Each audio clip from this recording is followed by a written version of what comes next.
Metro News Talkline. We're live in the Upper Rotunda, the West Virginia State Capitol at the AARP broadcast location. House Speaker Roger Hanshaw joining us. We'll talk to him in just a moment. This is Talkline. We're ready to go. Do not attempt to change the station. You are surrounded. We interrupt this program to bring you an emergency news bulletin. Repeat, this is an emergency bulletin. Keep your radio turned on. From the studios of WVRC Media and the Metro News Radio and Television Network, the voice of West Virginia, comes the most powerful show in West Virginia. This is Metro News Talkline with Dave Wilson and TJ Meadows. Check set line up link. Activated Telos telephone. Switch network control from Charleston to Morgantown. Stand by. Q Dave and TJ. You're on. Metro News Talkline is presented by Encova Insurance, encircling you with coverage to protect what you care about most. Visit Encova.com to learn more. Welcome into the show, live in the Upper Rotunda, the West Virginia State Capitol at the AARP broadcast location. Dave Wilson, TJ Meadows with you. Stephanie Pauley's on-site video producer. Ethan Collins and Sophia Wasik are handling the video streams, the audio side of things today back in Morgantown. And on the video side, Jake Link is at Master Control down on Spruce Street this morning.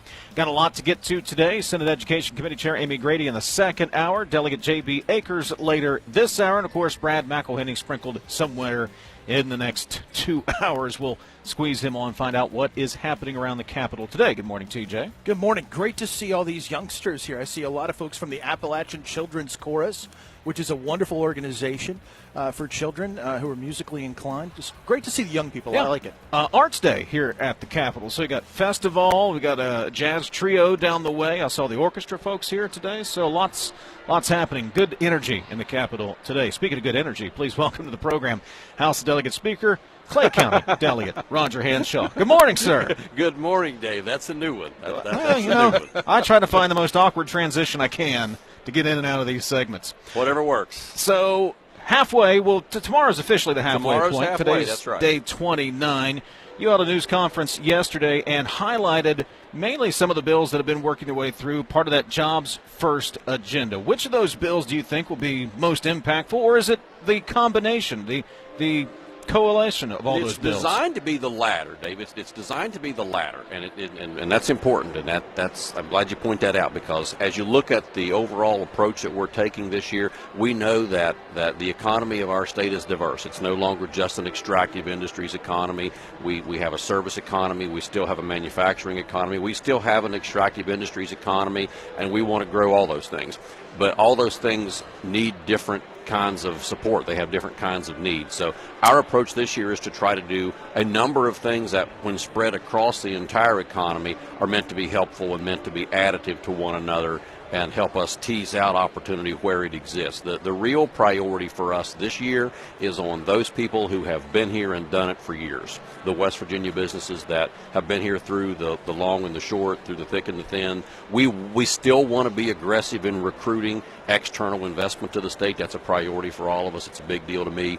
But this year we're trying to keep a fairly tight focus on those companies, those West Virginia-based businesses who have been here and done it. So take, for example, one of our priority bills this year we shared with the Senate. Senate Bill 1 has passed the Senate. We're in possession of it now. We expect that to be on our floor next week and then down to the governor. That's a bill that is designed to provide a pool of capital that's, by law, investable directly into West Virginia-based businesses, and only West Virginia-based businesses. Other entities won't even be eligible for it. So you have to be a West Virginia-based business that needs equity or debt financing and capital to expand and grow and increase the scope of your operation here in West Virginia. We're really excited. I'm really excited about that bill. Senator Smith was the lead sponsor on that bill in the Senate.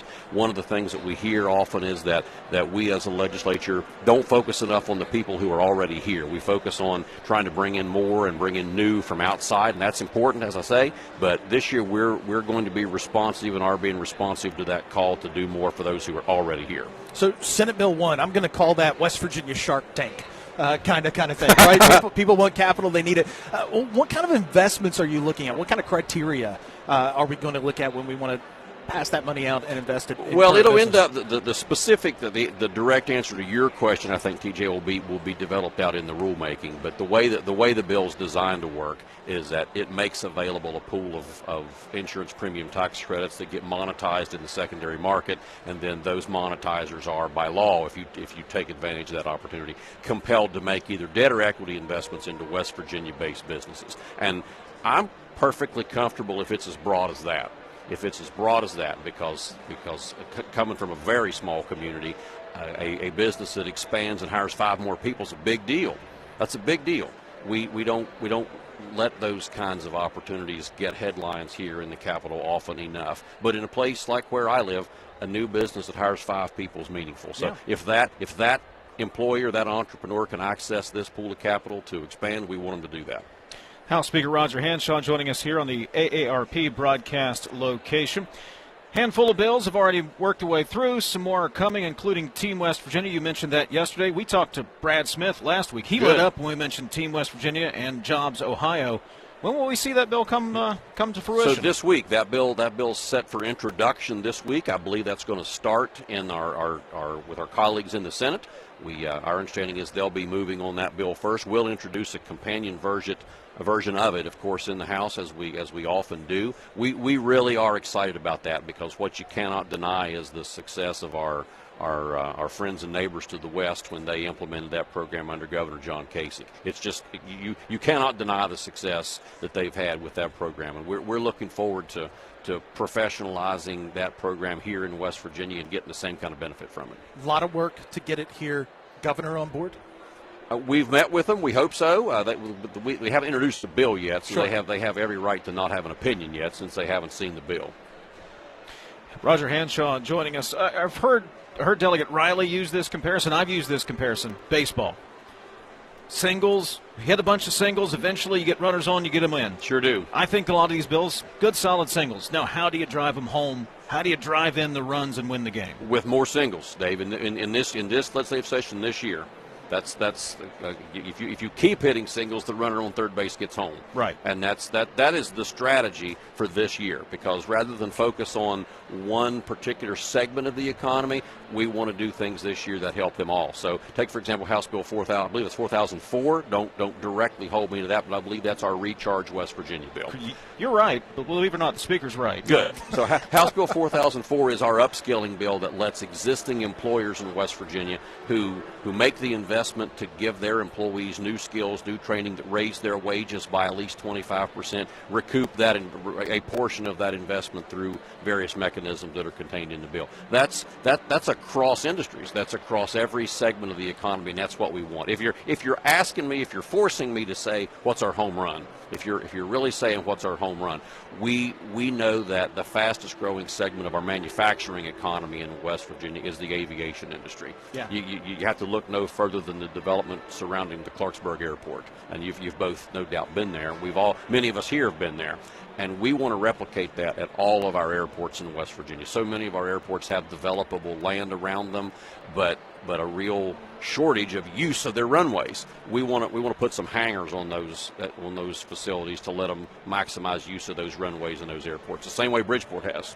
What kind of execution plan do you have with existing business? So we've got these singles, we're driving them in. All of this is good legislation. It's all good business-friendly we hope legislation. so. We want it to be. How are you going to communicate with the business community to let them know it's there once it's passed? How are we going to execute on it and actually get them to take advantage of it? Well, realize, TJ, that a lot of it originated from the business community. So a lot of what we're talking about this year and the things that you're seeing us do came as a direct result of conversations we had with our members over the summer and the fall, relaying to us things that their local employers said to them. So take for example, a bill that we've got in our committees on health and finance. This week, we had it on agendas earlier this week on being responsive to the issue of providing care for children while parents are at work. So we've had a wonderfully successful 8-county pilot program that involves a tri-share model that has the employer picking up a portion, the state of West Virginia picking up a portion through a grant program that was in the pilot program at no cost to the taxpayer, and a portion paid for by the employee that in the aggregate makes it possible for that employee to go back on the payroll. It's been remarkably successful. We're interested in taking that statewide. It was the number one ask for the last couple years of our state's business community. So a lot of the things that you're seeing us act on this year in the House came as a direct result of their input. Talking to House Speaker Roger Hanshaw. Tomorrow is officially the halfway mark of the 60-day legislative session. Taxes came up during the news conference yesterday. Governor Morrissey continues to urge the legislature to find another 5% so we get a 10% reduction in the state income tax. You said, well, we've been presented with a 5% cut. Are you looking for the other 5%? Well, we always want to reduce taxes as far as we can, but the onus of preparing the budget for introduction is on the executive, and we were presented with a 5% cut budget. We've not been presented with either a budget or a bill that contains a 10% income tax cut. So at the moment, we're working from what we were presented. I have to ask you that other 5%, because they being the governor's office, continue to double down on social media and other places talking about it. Has anyone walked over to Chairman Chris or Chairman Barrett, to your knowledge, from the governor's office and said, hey, let's sit down and break out the spreadsheets and make this thing work? To my knowledge, no, but I wouldn't necessarily be in those meetings. Our finance committees often meet independent of us, and that's as it should be. We want them to do that. Look, we'll consider anything with which we're presented, but we'll need to be presented with it. House Speaker Roger Hanshaw joining us. I know we've had budget presentations for the last 30 days in Finance exactly Committee, right. Obviously. Now the process, the hard work continues, second half. Will we see teacher pay raises, state police pay raises? Will those be priorities in the second half of the session? We do expect that. So we said that back in December that another round of pay raises we believed was prudent this year. The governor introduced a round of pay raises in his introduced budget. So we do expect that during the budget process, which will begin in earnest next week, now that budget presentations are over, I believe today, that we'll turn our attention in our finance committee's full tilt toward preparing the budget and starting to move the bills that have the major financial impacts. One of those is a pay raise bill. The only, realize that when I say a pay raise bill, the only employees whose salaries are actually set by legislation are school teachers, school service personnel, and members of the state police. All other state employees are just contained in the budget. So it only takes one bill. Talk to me about school aid funding formula. As we start to work on the budget, I know many people say we need a special session for that, but the budget will be a key part of that document too, because if we need more dollars for rural schools, we're going to have to budget that in and plan. We talked about special ed funding here on the show. It's something like $224 million in terms of a line item deficit that counties are trying to make up out of surpluses that they have, which will eventually, I would think, run dry. How do you work on school aid formula from a budget perspective while we haven't yet had that special session that people say we may or may not need? How do we reconcile all of it, Roger? You hit the gong, Dave, or TJ, that's it. It is the fastest growing segment of our public education funding requirements are the special education needs. That's true. If that's not true in every county, I would be shocked. I know it's true in the counties with which I have direct personal contact. I don't know that we're going to be finished with the school aid formula this year. We're working on it now feverishly in both our committees on education and finance. I don't want to promise that we get that done in the next 30 days. I do promise that we're working on it every day. We've had superintendents from county boards of education down here with us leading up to the session, giving us their input on what their challenges are. So we have physical infrastructure needs, and by that I don't mean what we typically mean by physical infrastructure. I mean that we have declining student population bases in so many of our rural counties, and as a consequence of that, the fixed costs remain the same but divided over a smaller number of students. So that's another complicating factor that is really makes solving the so-called problem of the school aid formula a real challenge. We're working on that one. I don't promise we get it finished this in the next 30 days. To use my baseball analogy one more time, you can go to the Hall of Fame by failing 70% of the time. You can. So I'm not asking you to predict the future, but at the end of the session, what would you consider a successful session based on how many bills get through the Senate and actually get signed? Well, that's a fake number, and I don't mean that as I don't say that as a challenge. I just say that you can pass a lot of legislation and accomplish absolutely nothing. you can pass a huge number of bills that do nothing. So one of the things I challenged our House on last year was to pause for a minute and stop judging success based on the quantity of bills that we pass. I think that's a metric that hides the reality. So I'm going on a sidebar, Dave. The answer to your question is what I'm going to declare to be a successful session is that when we adjourn on March 14th, that people who are considering West Virginia as a place to make an investment take a look at everything we did and say, hey, they've got it going on there. I think we're going to give them a second look. Let me rephrase. Of the Jobs First agenda, there's 18 bills there that were listed. How many of those would you consider a successful session? Does it have to be all of them? 10? Oh, no. Every one of those bills moves us one single closer to a run. So we can win the game. We can, if we just stay on this analogy, we can win the game against the other opponents by having one more run or having 20 more runs. Now, we want 20, but it takes one. I do have to ask you, vigorous debate, which I think is healthy, yesterday on the floor about the E-Verify bill. I wrote about that today, but I don't want to taint my thoughts with yours. Are you concerned that that's anti-business and sending the wrong message?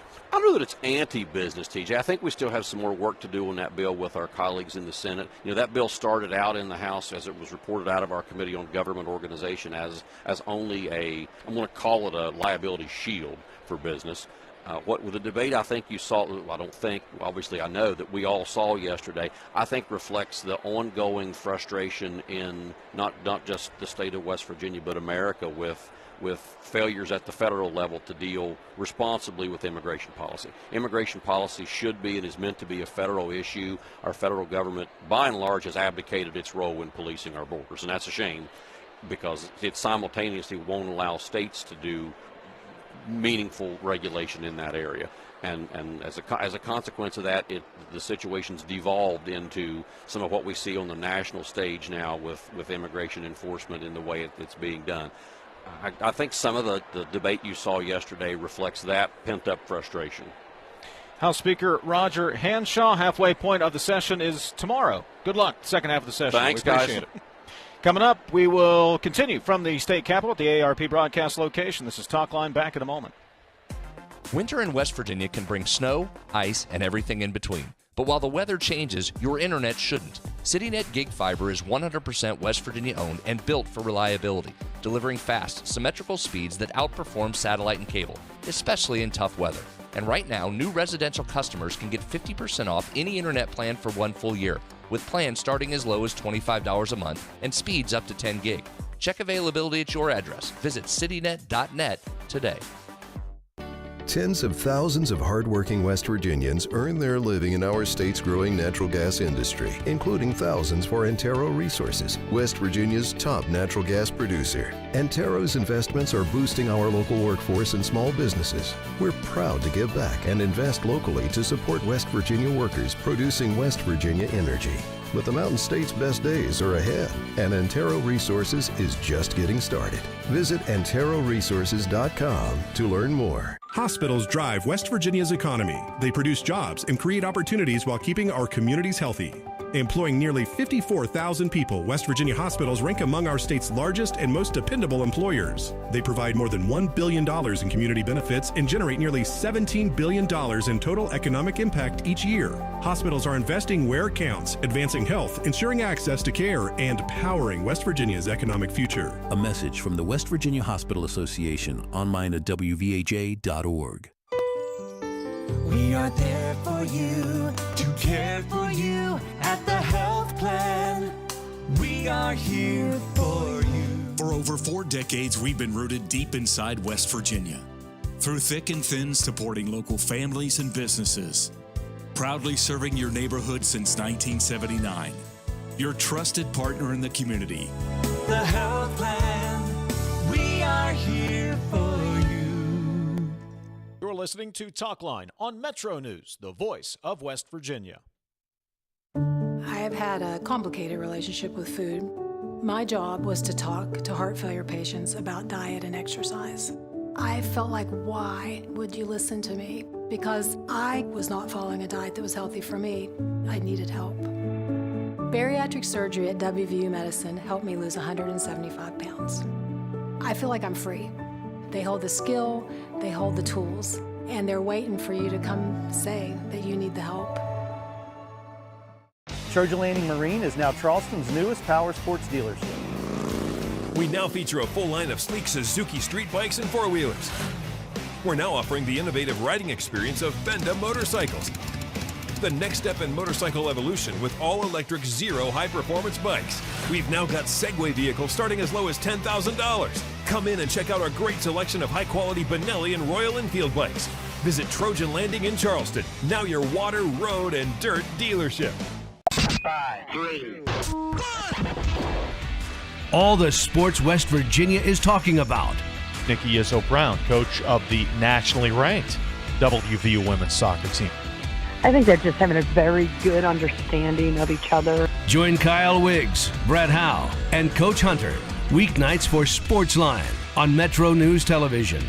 Available on mobile, Roku, Fire TV, smart TVs, and online at WVMetroNewsTV.com. Stike Wealth Enhancement Group is now Wealth Enhancement, and we craft detailed financial plans for people like you because you're building your retirement your way. You deserve advice that's built to handle what your life brings. To meet with your Stike team advisor, call us at 304-443-4240 or email stike-info@wealthenhancement.com.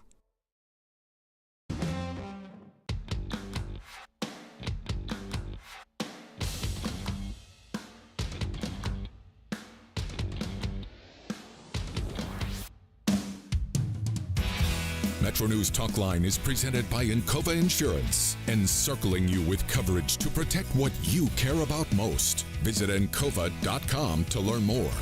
This Valentine's Day, fall in love with your internet again. CityNet Gig Fiber delivers fast, reliable speeds with no contracts, no data caps, and local West Virginia support. And right now, new customers can get 50% off any internet plan for 1 full year with plans starting at just $25 a month. Check availability at your address. Visit citynet.net today. CityNet, love at first speed. It's Arts Day here in the Capitol. A lot of people up here in the Upper Rotunda today walking around having a good time. We're going to get Senate Majority Whip Ben Queen. He's going to join us coming up just after the news break. Does he get to actually whip anybody when they don't vote according to what the party wants? Do you get that privilege as the whip? Here's how I think of Ben. He's not one that's going to walk around heavy-handed, but if he has to get the big stick out, he'll know how to do it. We'll talk to Ben Queen coming up. Also, JB Akers is going to join us before the top of the hour. We're going to get into this E-Verify discussion that came up yesterday in the House of Delegates that would require employers to use the E-Verify system to verify the status of potential and current employees. Do they have to go through that as well? Okay, they're grandfathered in. But TJ's all wound up about it. You wrote about it, and you've only got 30 seconds this morning over at WVMetroNews.com. I'll simply say this. I'll save my retort for later. Why do we need a state bill when there is already a federal I-9 system in place that handles this? Why does the state of West Virginia need to concern itself with what Roger Hanshaw described, and he's right, as a federal process? We don't need to be in this, period. We'll talk about that. Also, Brian Dayton coming up in the second hour from the West Virginia Chamber of Commerce. Amy Grady will stop by as well. We still have a lot to get to, and we are over a quarter. Are we the quarter? Yeah, we're a quarter of the way in. Why not? Hey, it's Talkline from the Upper Rotunda of the West Virginia State Capitol. We'll talk to the Senate Majority Whip coming up. Ben Queen, this is Talkline on Metro News, the voice of West Virginia. It is 10:30. Time to get a news update. Let's check in at the Metro News Radio Network, find out what's happening across the great state. West Virginia Metro News, I'm Jeff Jenkins. Governor Patrick Morsey holding a news conference this hour at the state capitol.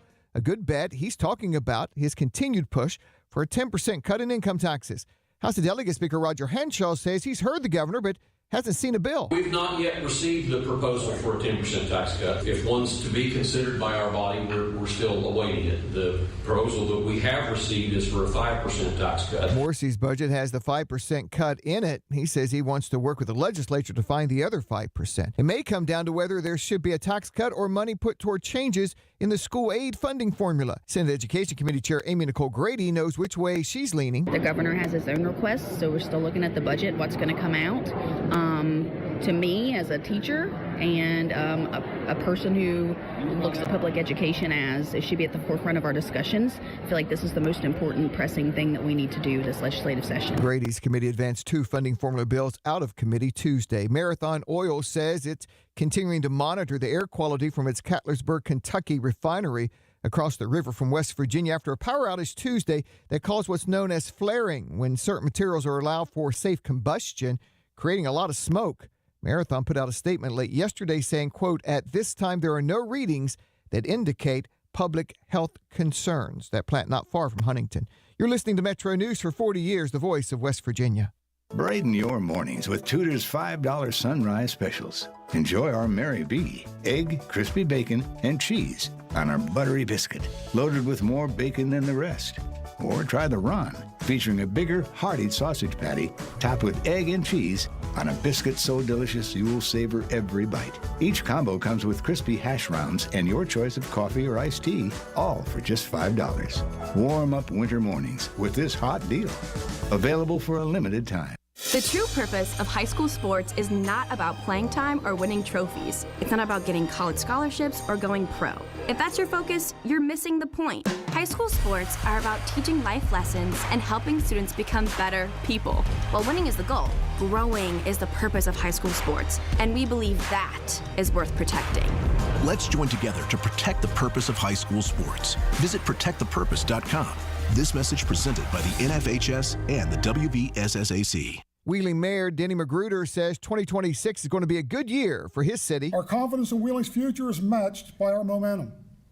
We anticipate the spring groundbreaking of WU Medicine's Regional Cancer Center and the launch of our new Gateway Center. Magruder making those comments during Tuesday's State of the City address. Magruder says there are also a number of key infrastructure projects that Wheeling's working on now and that are on the drawing board for the future. From the Metro News Anchor Desk, I'm Jeff Jenkins.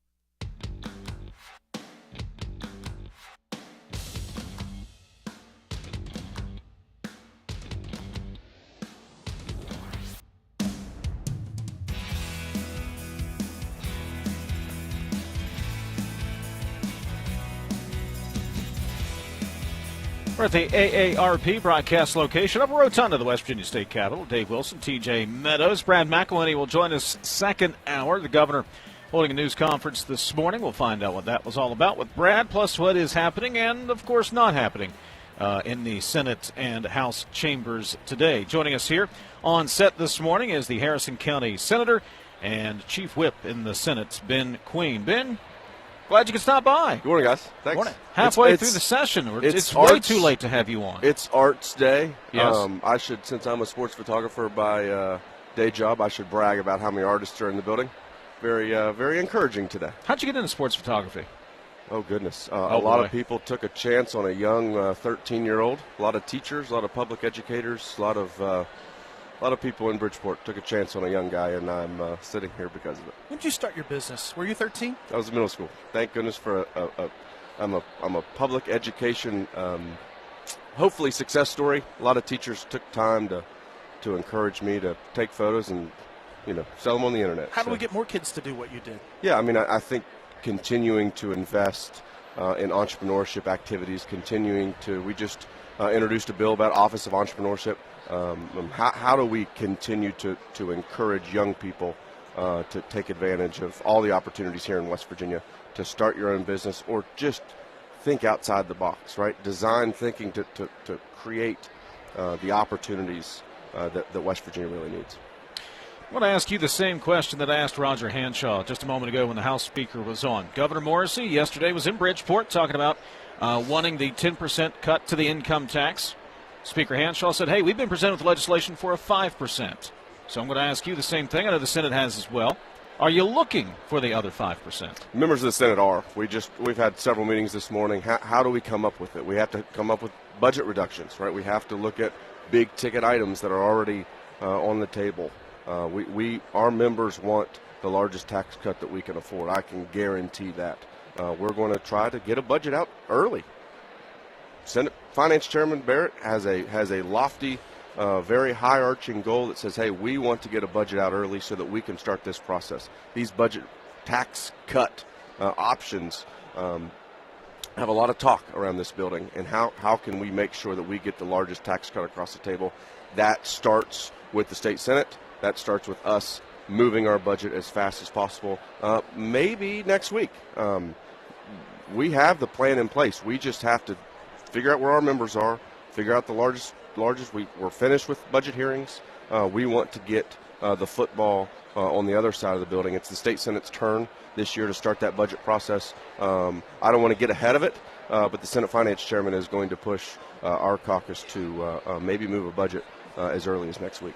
So let's drill down there. 10% on the table, if I heard you correctly. If we get there to 10% reduction in the PIT, does that mean that we'll need to add sin taxes, consumption taxes in order to make up the difference? Give us a sense of what that plan may look like. 10% equals $250 million, generally.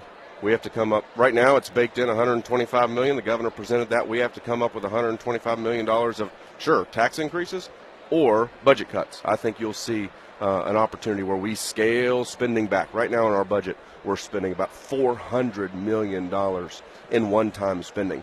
We're going to roll that back. We have to. We can't spend a budget that was presented to us that has a 5 or 6% growth rate. We're cutting taxes, but we're also spending money in some areas that I think our members are just going to choose to not spend. What areas? Money. Help me understand. Well, there's a lot of supplementals that the governor's office proposed to us. It includes front-loading Hope Scholarship. I think if we get to a 10% tax cut, we have to look and not necessarily front-loading that Hope Scholarship. We have about a semester of the Hope Scholarship. We're continuing to fund it, but right, we already have $117 million of Medicaid cuts to the back of the budget. We just have to roll it in. The governor has asked for a 2% across-the-board cut to all agencies. That might grow to 3 or 4 if we're going to get to 10%. We got to cut somewhere else. Sure, I mean there's rumors going around about a potential vape tax increase because it's not in sync necessarily with cigarettes. Is that on the table? Probably somewhere. I'm not sure which side's going to champion that, but I think we're definitely seeing a potential discussion on that. I will tell you, our members have not been asked about that to date to talk about those vape taxes. I know Delegate McCormick has a vape bill being introduced today. Haven't seen it yet, but I know there's a vape bill coming up in the House. He's going to join us tomorrow, by the way.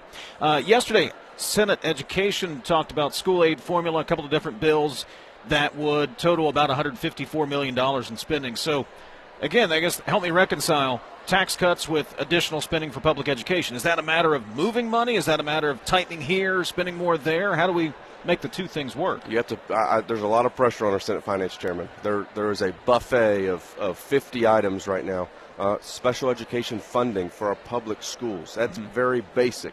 The the Education Chair talked in a meeting just this morning about trying to scale that down, but to $45 million.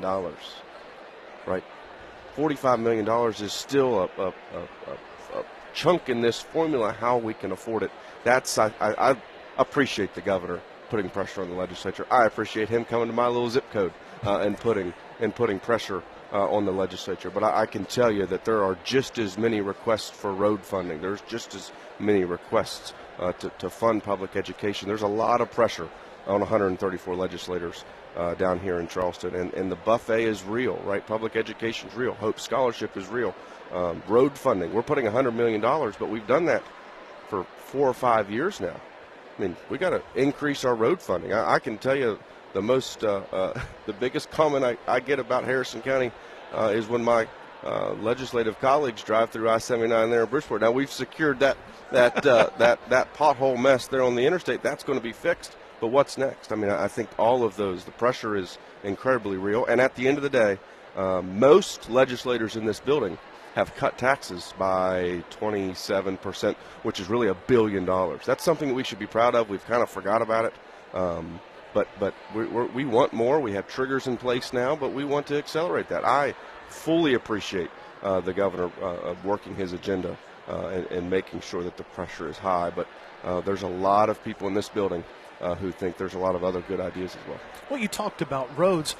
Mike Oliverio from the northern part of the state. He's got a bill that would take some of that funding and create a formula over at highways to figure out, okay, how should we triage that money? Because I think you would agree, when it comes to roads, we have more need than we have money. I'm wondering if you would agree, we need to prioritize where we put that, where we get the best bang for our buck and where we can get a return and where that road money helps economic development in different areas. When you have constrained resources, you can't be everything to everybody. Correct, but we have 55 counties. I've got 34 senators, R's and D's, who have the right to raise their hand about their districts. We got water issues too. Yes. Right. We have infrastructure, water and sewer issues that I know that my good friend Mark Maynard and Craig Hart down in southern West Virginia, they remind us daily about the water infrastructure that we could use down there. Those are all priorities. We have to continue to do those as we create economic development formulas, per se, about data centers. We have those formulas in place. If we get a data center in town, that funding is going to go to those issues. But what happens for the next 3 or 4 years before? We got to be out hunting and close a data center. That's correct. What we got to do. And we have to. We're doing a good job. I just walked out of a meeting about energy development, I will say. We have to be open for business. We're doing a pretty good job right now, but I appreciate the House putting pressure on the entire organization down here about making sure that West Virginia is open for business. We're going to roll out the red carpet. We've got the Speaker of the House and the Senate President right now in a meeting talking about how to welcome energy development, and it's the most exciting thing in the world to share with you that our leadership right now is really trying to roll out the red carpet and love on business, especially energy development. Got about a minute here before we hit the break. The House is sending, I think they've sent 9 bills, part of the jobs agenda they have over in the House. They've sent them your way.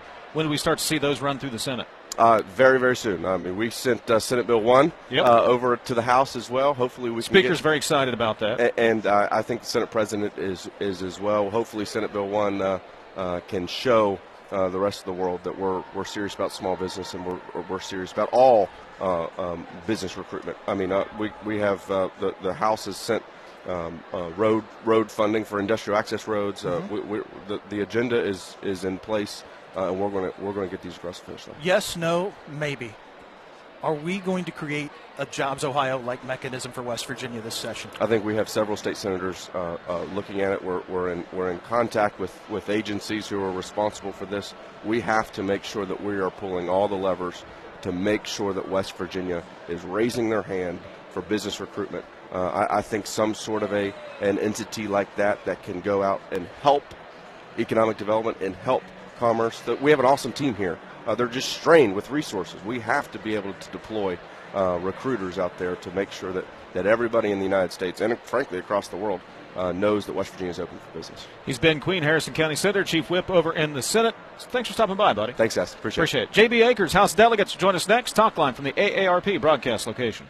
Since 1926, the West Virginia Hospital Association has been the collective voice of our state's hospitals. With a shared vision of strengthening communities, improving lives, and supporting our state's economic well-being, our member hospitals work every day to provide high-quality, accessible care. This year, we celebrate 100 years of a unified voice and our ongoing commitment to supporting our members in achieving a strong, healthy West Virginia. A message from the West Virginia Hospital Association, online at wvaj.org. Hi, I'm Chris Lawrence, and the great outdoors is coming inside. Join me at the 24th Annual West Virginia Fishing, Hunting, and Outdoor Sports Show presented by Can-Am, March 7th and 8th at Milan Park in Morgantown.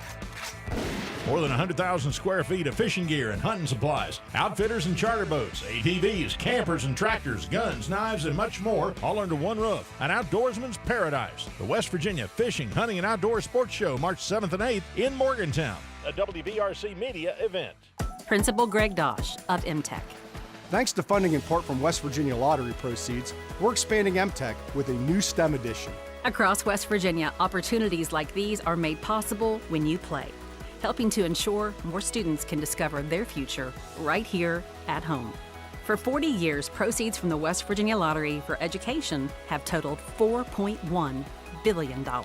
West Virginia Lottery, 18 plus to play responsibly. You're listening to Talkline on Metro News, the voice of West Virginia. We're Panhandle Cleaning and Restoration.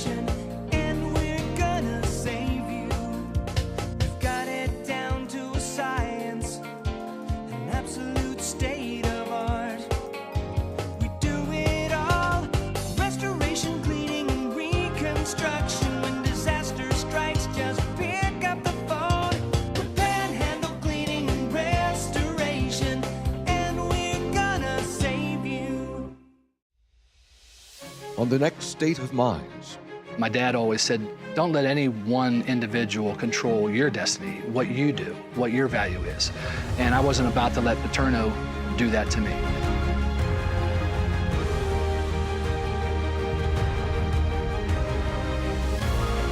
I mean, it was just a phenomenal time, my first game, and to be accepted as a Mountaineer.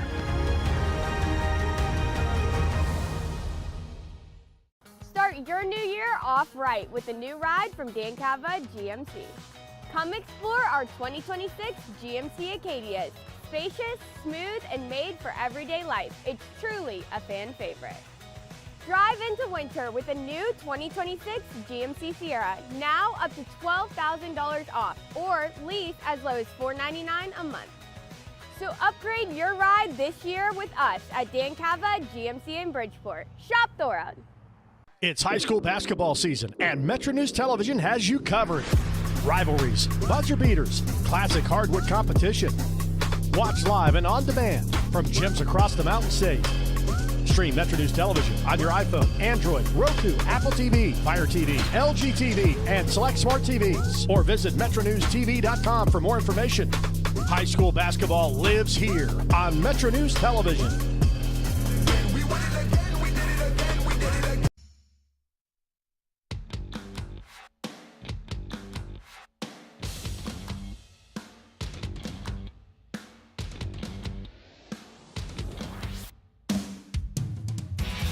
Metro News Talkline is presented by Encova Insurance, encircling you with coverage to protect what you care about most. Visit Encova.com to learn more. Jackpots are growing in West Virginia. Jackpots are on the rise every week. Powerball hits Mondays, Wednesdays, and Saturdays. Mega Millions lights up Tuesdays and Fridays. That's 5 chances a week to get in on life-changing jackpots. Play in-store and online, 18 plus to play. Please play responsibly. Powerball jackpot's $126 million. Mega Millions jackpot is $385 million, so go ahead, play today. Joining us here at the AARP set in the Upper Rotunda, Kanawha County Delegates, JB Akers. JB, thanks for coming by. It's good to see you guys. Last time I had to do this by Zoom, so it's nice to be here in person with you two fellas. And yeah. Hope you guys are having a good week so far. So far, so good. Yeah. It's Wednesday. Looking for some content out of the house today. Think you can create some for us? If you guys want me to create some controversy, I'll give my best shot. You don't want another 5 or 6 hour floor session like we had yesterday, though, I don't think. Well, a couple of things came up yesterday that there was some spirited discussion. One was the E-Verify bill. Just kind of explain this bill, what it does. Yeah, well, E-Verify, just very broadly, I know you guys don't have tons of time.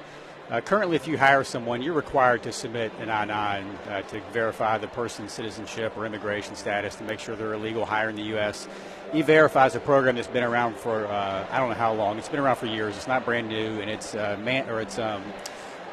federal government actually has a program. It's a free website, and after you do the I-9, you can voluntarily then check that the person is a legal hire on the federal government's E-Verify website. And it takes about 45 seconds to do that, so it's not a heavy lift.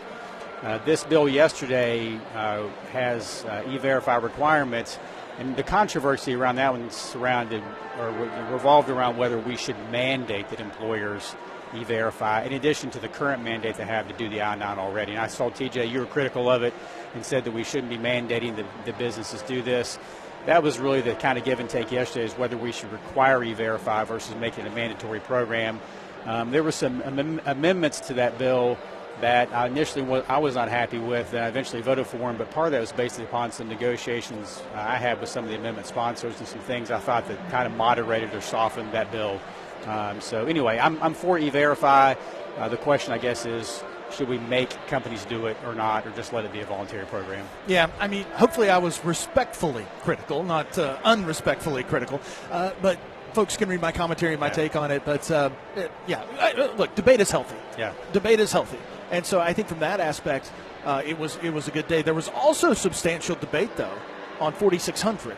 Yeah, which explain what that bill does and give us an essence of what that debate was about. So 4600 is a bill that mandates that all absentee ballots in West Virginia will have to be in the county clerk's hands by Election Day. The current law is your absentee ballot has to be postmarked by Election Day. All right, so I'm going to get into that bill. Before I do that, real quickly, I want to make sure folks know this, because one of the criticisms when you guys ask about the bills that get more kind of the controversial looks, On the House side, and I think you had Speaker Hanshaw on earlier, we've passed 54 bills in the House last year, and I've highlighted some. I've got the whole list here. We've done a heck of a lot in economic development. We've got a lot of foster care stuff through. We've gotten some things I think you call more administrative, like some rules bundles, things that we have to do that are just part of our responsibility. So I don't want folks to think, who may not be paying as close of attention, may not have heard the speaker, we're not just in here fighting over things that generate controversy, but 4,600, this voting absentee ballot bill, generated some yesterday. And let me say this out of the gate, 21 other states right now already require absentee ballots have to be in by Election Day. So this kind of just puts us in the middle. Now, I'll give the pro and con arguments. I mean, that's what we're supposed to do. Some of the folks who are critical are saying that the postmark by Election Day means that more people may get some grace if there's a post office issue, if your ballot gets there later than you think, as long as it makes it before canvass. Currently now, it would still count. On the other side, and I fall more in this camp, is I think it's important to have a date when you get more certainty in the election. The results are coming sooner. There have been examples in the past 10-plus years where the absentee ballots have caused some delay and confusion. I think that causes some election integrity issues, whether they're justified or not. I mean, we have seen a lot of people who are critical of the elections in this country, whether it's a state or federal level, and we need people to believe the elections are real. Okay, I'm not an election denier guy, but people are critical, and election fraud does exist. I mean, you can look right now, there are people who've been prosecuted for election fraud, for ballot harvesting. It happens every election. So you do want to fight to minimize it as best you can. It does happen. I think our elections in West Virginia are safe and secure. But this one, where you have a hard deadline, if your absentee ballot has to be in by Election Day, I think does lead to quicker, cleaner results, and I believe elevates election integrity on that side. So that bill did pass the House yesterday after some spirited debate. I think that bill, here's the problem, not the problem with the bill, but the problem with the absentee ballot. If I take it to the post office at the very last minute, there's no guarantee it gets postmarked by when it needs to be. You could move that deadline around a couple of ways, but you're still stuck relying on another party to get ballot from point A to point B. So whether the deadline is Election Day or whether it's postmarked by Election Day, I don't know that makes a ton of difference, other than, like what you said, to have a hard, fast deadline to ensure integrity. Yeah, and I mean, the absentee ballots still make up a huge amount of our votes every year, and every vote's important. I don't want to say anyone who votes absentee like we don't care. We do. It was about 3% of the votes the last election cycle. I don't think it's really going to, and of course, and look, some of this is political theater. Some of the opponents of that bill, were saying this was going to disenfranchise large numbers of people. Again, 21 other states do it this way. It does not lead to disenfranchisement. I think the next election cycle, you may have some folks who aren't aware of the change. The Secretary of State's office has said they are going to have a robust campaign to educate people on this and make sure they know. It is possible some folks won't realize the new rule in time, and they may go get a postmark Election Day, and then your ballot's not going to count. But I'll say this, you still have to have the ballot in by canvass now, so you could still have a postmark by Election Day today, and some ballots still do come in late because the post office just doesn't get in there in time. So that possibility exists now. We're up against the clock here. Here's the point. Don't wait till the last minute. That's right. Vote as early as possible. Please vote. Make sure you do that. Please vote. All right. JB, we got to run. We got to take a break. Thanks for stopping by. You guys are great. Thanks. Kanawha County Delegate JB Akers. Back to wrap up the first hour in a moment. This is Talkline from the Capitol. We are there for you, to care for you at the health plan. We are here for you. At the Health Plan, we are here for you, and we have been one of the most trusted carriers for over 40 years. Headquartered right here in West Virginia, providing exceptional health coverage and local customer service. The Health Plan, we are here for you. You're listening to Talkline on Metro News, the voice of West Virginia. Poca Valley has proudly served the citizens of Roane, Kanawha, Putnam, and surrounding counties for over a century. As your trusted community bank, we're committed to building relationships and meeting your financial needs. And with the Poca Valley Visa card, you can enjoy competitive interest rates, no annual fees, and a rewarding points program, all from a bank you know and trust. Visit your local Poca Valley office to apply or call us. Poca Valley, where relationships matter. Member FDIC. You own a boat because you love spending time on the water. Choose the outboard that allows you to make the most of it. Honda Marine's legendary reliability, ease of maintenance, and powerful performance keep you going strong. And they're all backed by the peace of mind protection of the industry's best limited warranty. Visit your Honda Marine dealer today and find out why it's more than an engine. It's your time on the water.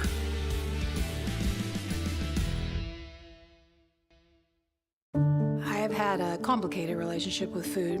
My job was to talk to heart failure patients about diet and exercise.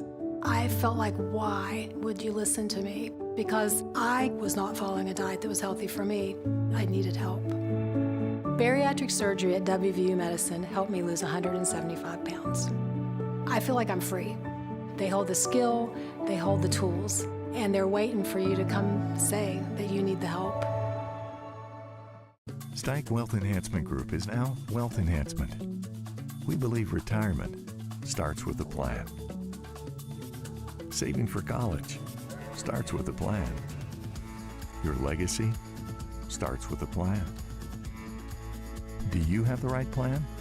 Call our team at 304-443-4240 or email stike-info@wealthenhancement.com.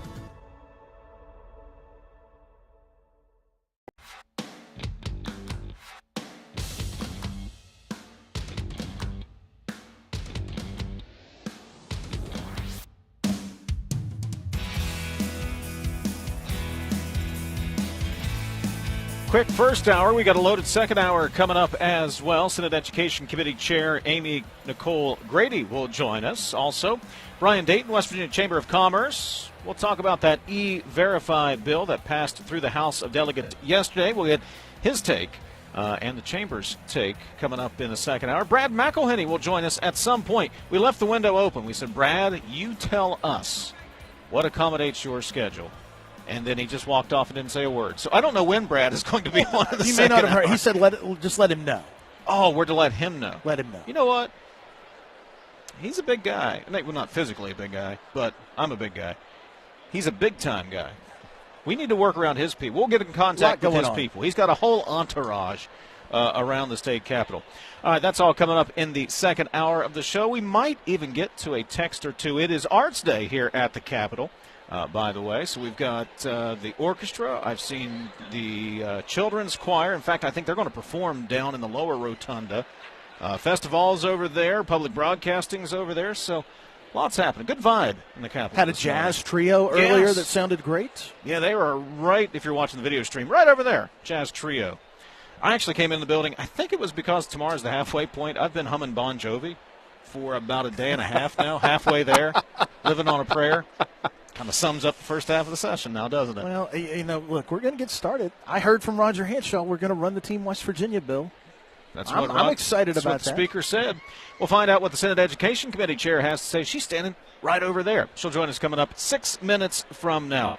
Go refill your coffee, have a cupcake. It's JB Akers' birthday. You have our permission to celebrate responsibly. Second hour of Metro News Talkline is coming up. I'm Dave. He's TJ. The whole gang's here. We'll talk to you in 6 minutes. This is Talkline from the state capitol on Metro News. Metro News is the voice of West Virginia.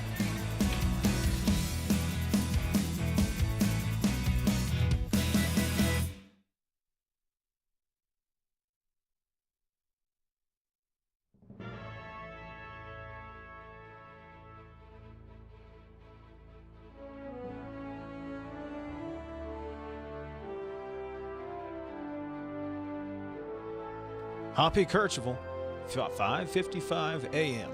How early did you get in that day, by the way? Probably 3:30. Probably 3:30. How long did you do sign-on shift? I signed on like 7 years. Not all. 6 days a week for 7 years. Lightweight. I know. Couldn't do it now. Now when I wake up at 3:30 is to go to the bathroom. And go back to bed. Welcome to the 2 o'clock hour, Metro News Midday, powered by Salango Law. Visit salangolaw.com on a Wednesday, and I apologize because Stephanie Pauly is our producer, one of the producers of the show, and normally she has everything. We have a thing we call the run sheet, where we have who we're calling and what we're doing and so on. And so, and Stephanie, I don't even know whether you know this. I did the run sheet today, and I put the wrong date on. I put 2025 on it because how many of us in modern day actually write the date out anymore? I mean, you did it when you were in school. You did it back when people wrote checks and whatever. This may have been the first day that I have written the date down, and I was responsible for putting together the sheet. And my co-host, the lovely and talented AB, starts the show by saying January 24th, 2025, because she read it directly off the sheet. And it is indeed the year of our Lord, 2026. Oh, yeah, he did find something out. Sonia, you're related to Thomas Jefferson? Well, no, I'm not related to Thomas Jefferson, but I am related to Samuel Kercheval, who was a historian who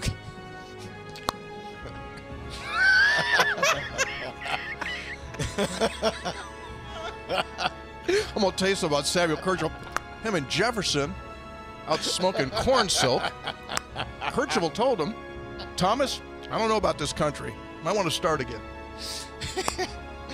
He could. So I don't have a monitor here, so I really can't see what happens at the beginning of the show. So at what point do I pop up? When the music starts and Mr. Announcer comes on? Yeah. So they see all the little panic things that I do that I'm still in the process of setting up? Yes. They see you shuffle about uncomfortably. They see you blow the dust off your headphones. They see you put in like 2 cough drops at the same time. Oh, yeah.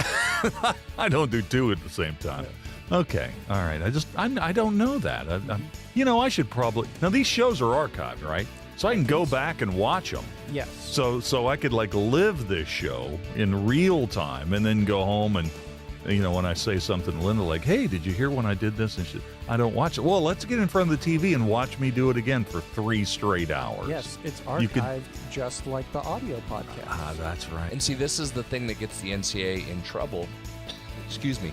When it goes to court here, is there a clock or not? Greg, we talk about the clock all the time. If he began in 2019, the clock should have run out, whether he's played the 4 years or not. And that's part of the argument, because some guys go right through the clock, right? TJ Finley, we've mentioned many times on this show.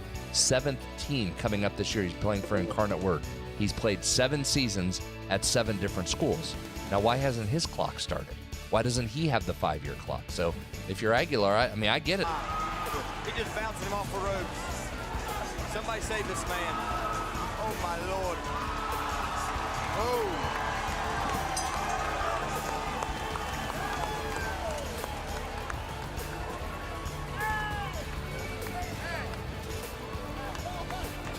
Very nice, very nice. He hit him with everything he didn't want.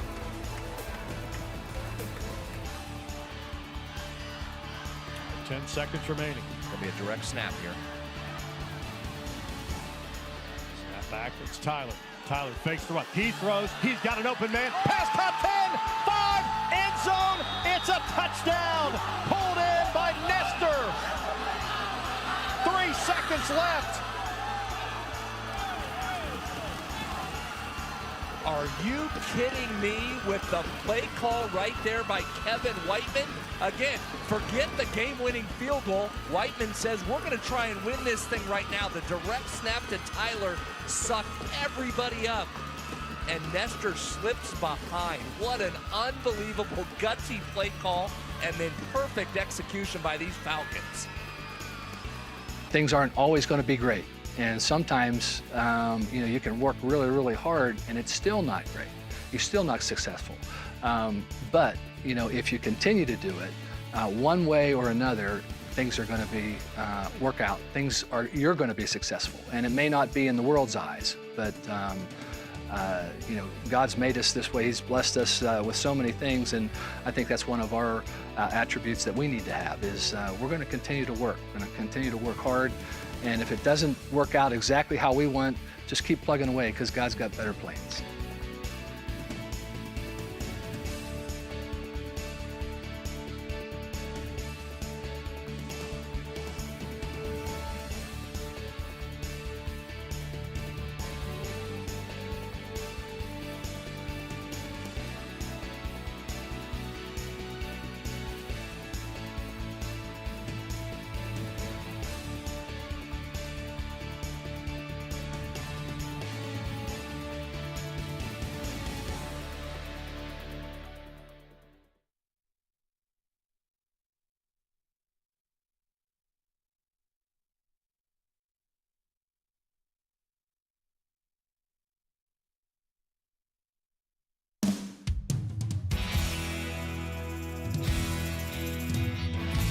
Metro News Talkline is presented by Encova Insurance, encircling you with coverage to protect what you care about most. Visit Encova.com to learn more.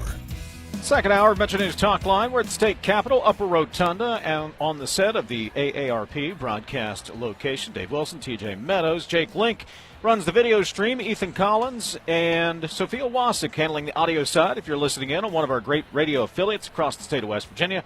And Stephanie Pauly is running the video stream here on site today. Brad McElhenney will join us. We have contacted his people. They say he is available this hour. We'll talk to Brad. Brian Dayton, West Virginia Chamber of Commerce, will join us bottom of the hour. Once again, good morning, Mr. Meadows. Good morning, Mr. Wilson. And let's say good morning to the chair of the Senate Education Committee, Senator out of Mason County, Amy Nicole Grady. Good to see you again, Senator. Good morning, gentlemen. Thanks for coming by. Let's dive right in. Yesterday, the Senate Education Committee talked about a couple of different bills to deal with public education funding. Let's start. Senate Bill 801, increasing each school district's basic foundation program. Look, there's a whole holistic approach. There's a holistic problem. Then there's some of these individuals. So what came out of committee yesterday? So that Senate Bill 801 we discussed because back in December we had 5 different superintendents from some of our top counties in the state that brought some issues to us and said this is what would really help move the needle for public education. This bill was one that Superintendent Hardesty from Cabell County, Superintendent Hassefleif from Jackson County also mentioned that would really, really help. And so that's increasing the ratio of one teacher per professional per 1,000 students and 1 service personnel per 1,000 students, increase that number to 3. And so they said that would allow them some flexibility to move people around and to have the positions that we need filled. Where we're going to find those people, I'm not 100% sure, but that has a pretty high fiscal note. And then we also looked at a bill yesterday in Education Committee that focused a lot on those special education students. And so I know you guys have reported on that, where the county superintendents brought that information to us and said, our biggest issue is we don't have the funding to support the number of students we have with special needs. And so we had that one as well that we pulled off the agenda to kind of work on an amendment to make sure that we have some guardrails in there on to make sure the money goes directly to direct instruction for those special needs students. Can we come up with enough money to fully meet the need, or the county's going to have to come up with some of that money and continue to as well? So we're looking at doing a weighted formula based on similar to what other states have done. We have 3 tiers of special education students, and the tier 1 is the largest amount. And those are students that don't require a lot of extra resources. Tier 3 are the more profound students who need that one-on-one, teacher's aid and different things like that. And so we're looking at doing a weight just to allow more funding to go towards that per pupil ratio, that per pupil amount that counties get. They would get more if they have these students that have special needs. And so I don't think it takes care of the entire problem, but it does. It's a step in the right direction, and it does help. It does help. I want to make sure that whatever we do is helpful, but also something we can get through the legislature. So a balance there is what's most important. Are we nibbling around the edges? Do we need to go in and do a full overhaul, or are these steps going to eventually add up to that at some point? I think these steps, what we need to do first is to take care of the biggest issue. And every single superintendent in every county has said their biggest issue is their special education costs. And so that's kind of where I've gone with it in my head as education chair, is looking at, okay, if that's what they say their biggest need is, let's start there. I asked Uriah Cummings from the department to come up with the weights for a number that would be helpful, and so he did that. And this cost, it would be a base building cost of about $45 million per year, just towards that special education cost. Are there other issues we need to address? Absolutely. But I think getting a whole reform through in one single legislative session is going to be impossible. So we've got to take care of what the number one issue is first, I think. As you well know, budget has to be completed before we move on. That's the legislature's only duty, really, is to pass a budget. Reconcile that, though, with if we have a special session later on with the school funding aid formula, that would obviously, I think, be budget affecting. How do you weigh those two and set the budget up so perhaps there's some wiggle room to be able to do what you need to do in the future? No, I would rather not address the school aid formula in a special session. Okay. I think it's something that takes a lot of discussion and a lot of consideration. In a special session, you kind of have more of a time crunch, less time, because you don't want to spend extra taxpayer money being in session for a week or two focused on one issue. And so I think it's something we could do inside regular session, but because we need to balance that budget, right? And we have to make sure that whatever we do to the school aid formula is going to affect that. And so anytime we do it, it needs to be done during regular session. Is it something, and we're talking to Amy Grady, Mason County Center Senate Education Committee Chair, is that something, though, that needs to be ready to go day one? And maybe it's the 27th session. It needs to be ready to go day one so you can debate the bill through the 60 days rather than try to develop it and then, with 5 days left in the session, try to get it done. I think that's part of the problem, is there has been so much discussion around what's needed for school aid formula, but nobody has really come to a consensus of the actual what can we change that will affect the most students in the most counties. And so everybody has a different idea based on where you're from in the state, right? Southern West Virginia versus the Panhandle. And so I think there needs to be some discussion throughout the year that is deliberate and intentional discussion, where you have a group of people that are working solely on that, sitting down together to make sure they are the ones who are bringing that forward, and not just a group of people from here and here and here and all coming up with different ideas. We all need to be on the same page. Who's going to lead that? I would love to lead it. I've talked with the governor about it, about making sure that we get somebody together and we do this, and I'm hopeful. But I volunteer. A volunteer's tribute because it is that important. Have you talked to Delegate Statler, your counterpart in the House? Yes, and so he and I work really well together, and I think that that's something he is interested in doing as well. So I have no doubt that we can get it started in the legislature. I'd like to incorporate the governor's office as well to make sure that we're all working together and rowing our boat in the same direction. That's so important. So fingers crossed. I'll be hopeful that we can get something to where we have a full reform of some kind. We had Tiffany Hoban on earlier in the week, and we were talking about the special education tiers, or the classification, which is, as you well know, a federal distinction based on the IDEA Act. One of the suggestions that she brought up is that perhaps because of the pandemic, some kids have been placed or classified into a tier, and maybe they really don't belong there. Maybe they're just not up to where they need to be because they lost out during the pandemic. Is there merit to that? Do you see that as a teacher on the front line? I can see that in some cases, and I'll tell you why. A lot of people think if a student is put into special education services and they are in that first tier, and they're given an IEP, that they never get off of it. Where our goal is to get them to a point to where we can say, hey, you no longer need an IEP. And so that's the purpose of the intent of giving a student an IEP, is to make sure that they get those services they need, but then we can try to pull them off if we want to. And we have about 50,000 students in West Virginia with an IEP. About 42,000 of those are in that first tier. That tier are the kids who are still mostly in the general education classroom. They may get pulled out a little bit for the special education services, or have a special education teacher come into the classroom as well. 42,000 of them. That's a lot of kids. 50,000 kids with an IEP, and that actually, our percentage there ranks us in the top 5 in the nation. Wow. For the average amount for a state for special education students is 15%, and we are somewhere around 22. Amy Grady joining us, Mason County Center Senate Education Committee Chair. We've talked a lot about school aid formula, school funding. What about student achievement? Is there anything working its way through this year that is aimed at improving student achievement? We always want to focus on student achievement. I want to continue focus on the Third Grade Success Act and how successful that has been. When we passed that, we had to give it time to work, right? And so we're seeing progress. Tracking that third grade classroom of students this year is the first class that really started implementing with, and seeing the changes there. When we passed that bill, I knew it would be 7 or 8 years before we saw true really good benefits, and we saw that it was successful. I'm really positive with that. I don't want to mess with anything there when it comes to that. One thing that I'm working on, I'd love to do is to change the graduation requirements. And we're talking about success.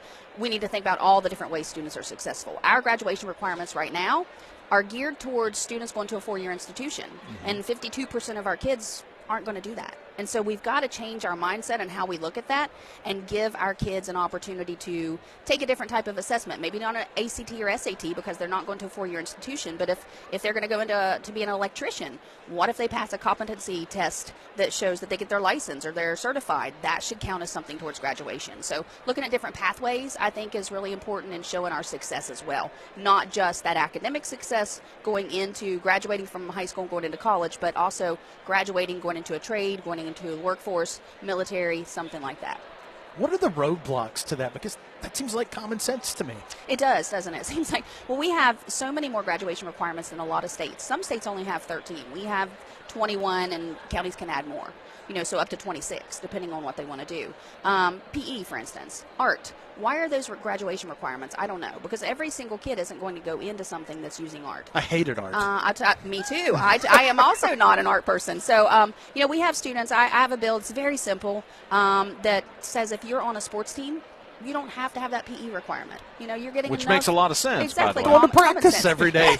Line drills. That's exactly right.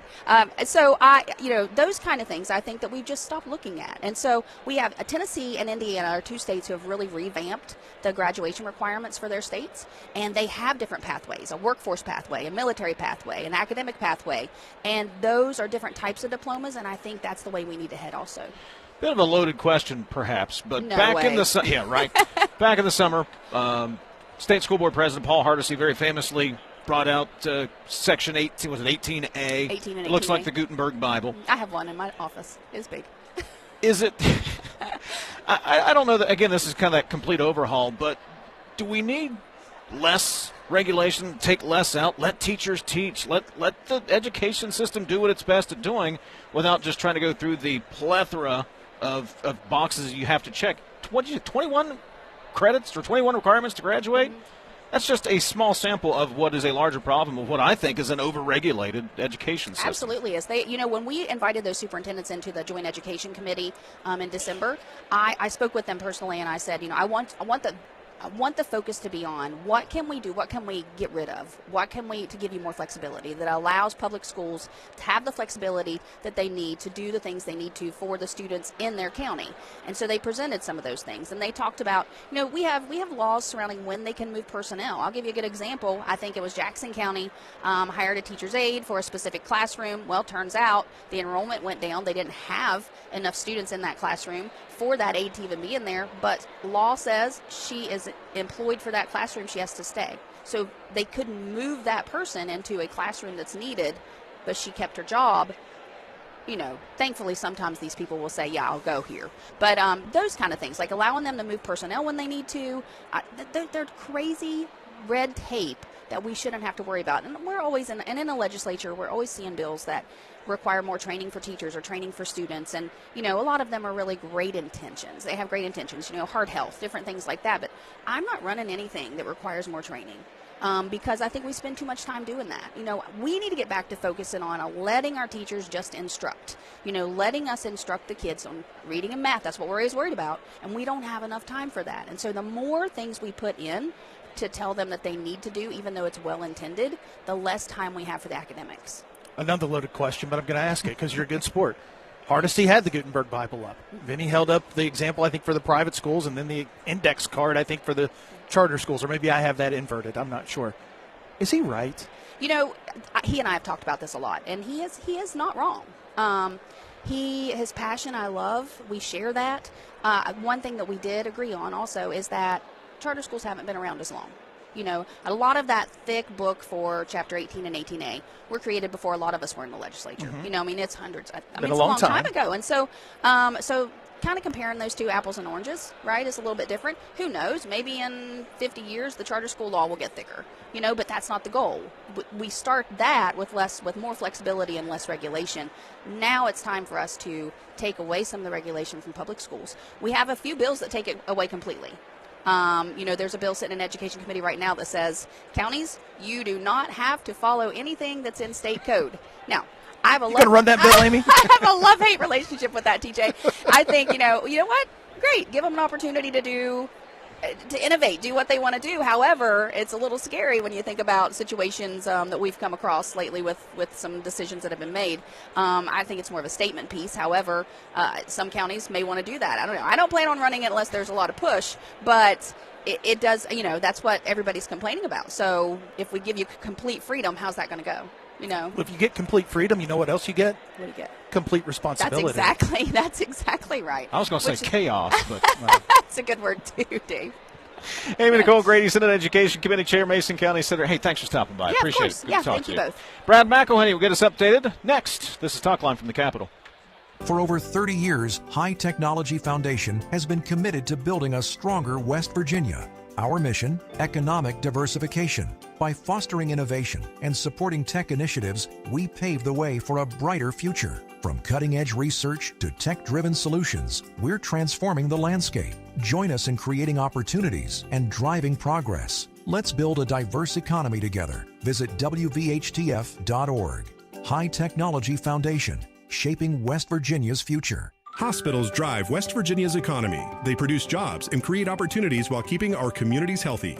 Employing nearly 54,000 people, West Virginia hospitals rank among our state's largest and most dependable employers. They provide more than $1 billion in community benefits and generate nearly $17 billion in total economic impact each year. Hospitals are investing where it counts, advancing health, ensuring access to care, and powering West Virginia's economic future. A message from the West Virginia Hospital Association, online at WVHA.org. Coal-based generation remains the backbone of West Virginia's energy portfolio, ensuring reliability, security, and affordable electricity throughout the region. Our coal plants are engineered for performance, designed to run most efficiently at or near a 70% capacity factor. This level of operation is not arbitrary. It's based on sound engineering principles, scientific analysis, and has been formally adopted by the West Virginia Legislature as a reasonable target for optimal performance. When our coal fleet operates near that benchmark, it provides stable power to the grid, maintains cost efficiency, and supports thousands of good-paying jobs across our state. Coal generation also drives local tax revenue that sustains schools, infrastructure, and community services. Working in partnership with state leaders and the Trump administration, we're ensuring that our coal fleet remains modern, efficient, and ready to power West Virginia and beyond for decades to come. This message brought to you by the West Virginia Coal Association and Friends of Coal. You're listening to Talkline on Metro News, the voice of West Virginia.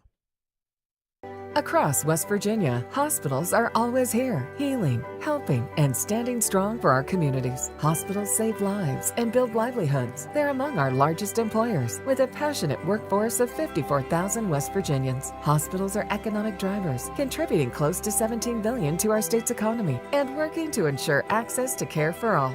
From life-saving moments to wellness support, West Virginia hospitals keep our state healthy, our families strong, and our future bright. With Metro News Hotline. If it's trending, it's probably here. So it's Dennis, it's Rodman degrees out there today. Oh, that sounds really uncomfortable. I know it does. I know it does. Is that legal? Is that past FCC? I don't know if you're allowed to say anything's Rodman something. That's it's Rodman degrees. That's like saying it's awful Diddy out there. I don't know that we can do that. Yeah. Join Dave Weekly and Coop weekdays for Hotline on Metro News Television. Leading the efforts to build a stronger West Virginia, the High Technology Foundation has a proven plan to strengthen and diversify our state's economy. The I-79 Technology Park's high-capacity infrastructure continues to attract advanced federal operations that are driving economic growth. This keeps our young, educated residents in the state and brings West Virginians home. The High Technology Foundation, building a stronger West Virginia. Learn more today at WVHTF.org. Trojan Landing Marine is now Charleston's newest power sports dealership. We now feature a full line of sleek Suzuki street bikes and four-wheelers. We're now offering the innovative riding experience of Benda motorcycles. The next step in motorcycle evolution with all-electric Zero high-performance bikes. We've now got Segway vehicles starting as low as $10,000. Come in and check out our great selection of high-quality Benelli and Royal Enfield bikes. Visit Trojan Landing in Charleston, now your water, road, and dirt dealership.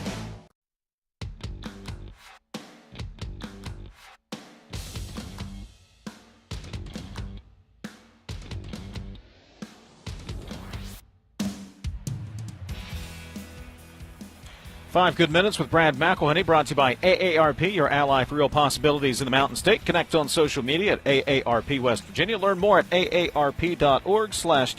Brad, good morning. Oh, hi, good morning. Do me a favor, just pull that mic up there a little bit. Thank you. Much better, much better. Governor Morrissey had a news conference at 10 o'clock this morning, just as we were getting on the air, and made an appointment to the State Board of Education. Made an appointment to the State Board of Education. You know, all governors are different. I don't know that I've ever seen a press conference before about appointing a member to the state board. But there was a lot of context and lead up from this governor. Obviously, he has been in conflict with the state board over a number of issues, including vaccine policy in West Virginia, some other stuff. The appointee was James Paul, who previously had been executive director of the West Virginia Professional Charter Schools Board. So that is a board that provides oversight and approves the charter schools in West Virginia. He was the guy who was doing that as a full-time job rather than being a board member. So he is now going to transition to the State Board of Education. That's newsworthy in itself. But the governor's comments surrounding that were politically interesting.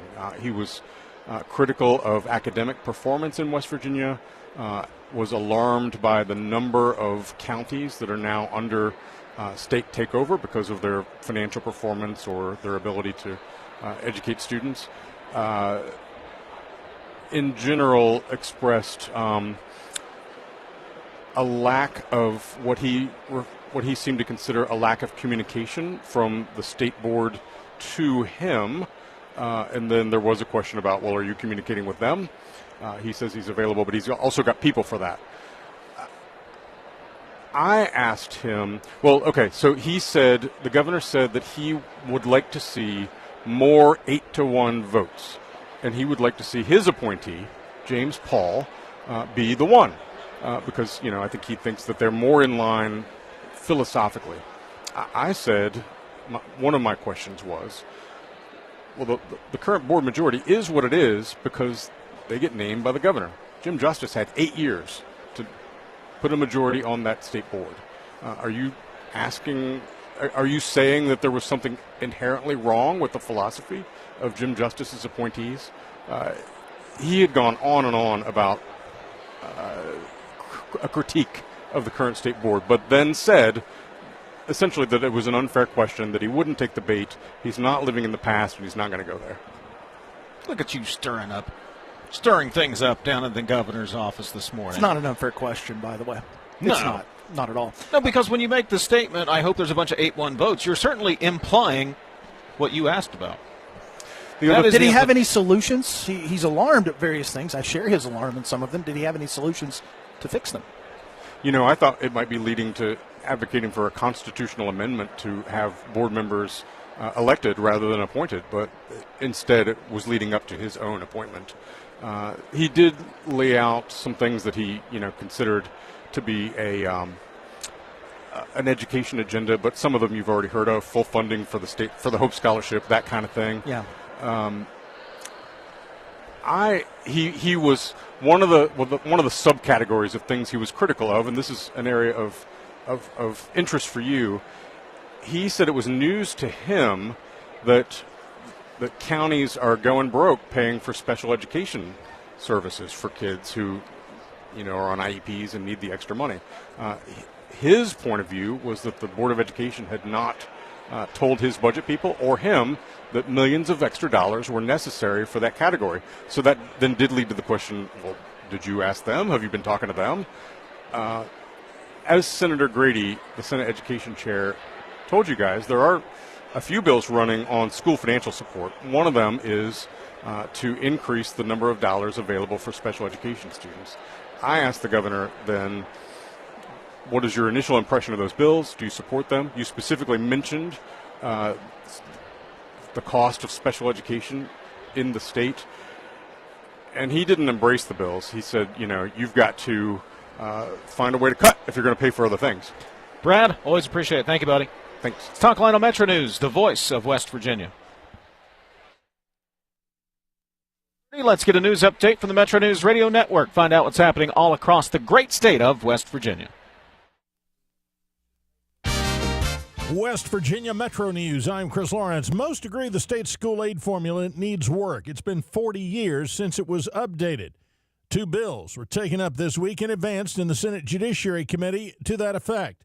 Senate Bill 801 would increase each county's basic foundation program. Currently, counties are allowed 1 teacher and 1 service personnel per 1,000 students. Now, the bill would jump that up to 3 per 1,000, which Cabell County Superintendent Tim Hardesty said would be a big help. This was an item that really came about as a way to try to increase the funding formula to help counties with personnel, because the personnel cost is the bulk of what we spend money on.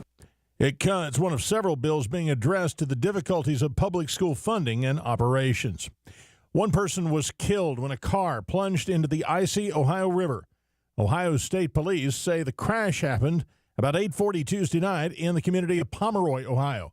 The vehicle hit a utility pole, then went into the river and began to sink. Authorities were able to save a child from the car, but an adult in the vehicle did not make it. Pomeroy is across the river from Mason, West Virginia.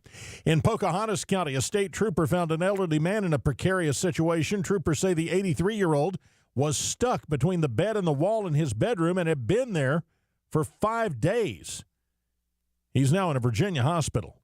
You're listening to Metro News for 40 years, the voice of West Virginia. Come on, Liam, let's go. Get open. Come on, go for it. Wake up. Wake up, Liam. Oh, come on, use your head. Gotta want it. Dominate. There he goes again. Liam's dad yelling from the stands, trying to relive his glory days. I know. We're just trying to have fun out here and play with our friends. Like, it's not that deep. He seriously needs to get a grip. Does he really think he's helping Liam play better? I feel bad for Liam. I know he's embarrassed his dad ruins every game like this. I mean, I would be too. Someone needs to tell him this isn't about him. Yeah, stop trying to coach from the stands and just cheer. That's what Liam wants. That's what we all want. Be your student's biggest fan, not their biggest critic. This message presented by the WVSSAC and the West Virginia Athletic Directors Association. Wheeling Mayor Denny Magruder had high praise for his city's first responders in his State of the City address, but he said they never shined brighter than last year's flood. Conducting multiple rescues, both inside and outside of the city, under extremely dangerous conditions.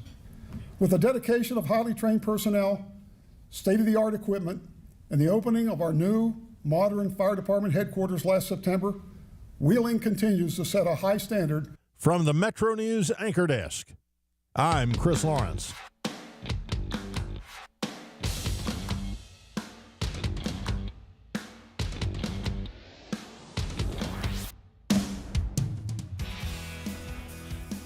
May not feel like it just yet. Kind of felt like it yesterday, but boating season is right around the corner. Now's the time to be thinking about a pontoon boat, maybe a fishing boat.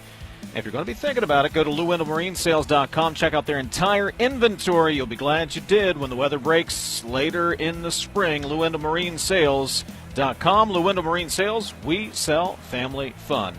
Yesterday in the House of Delegates, there was spirited conversation about House Bill 4198 that would require employers to use the E-Verify system to, well, verify if an employee is, in fact, legally in the country, among other things.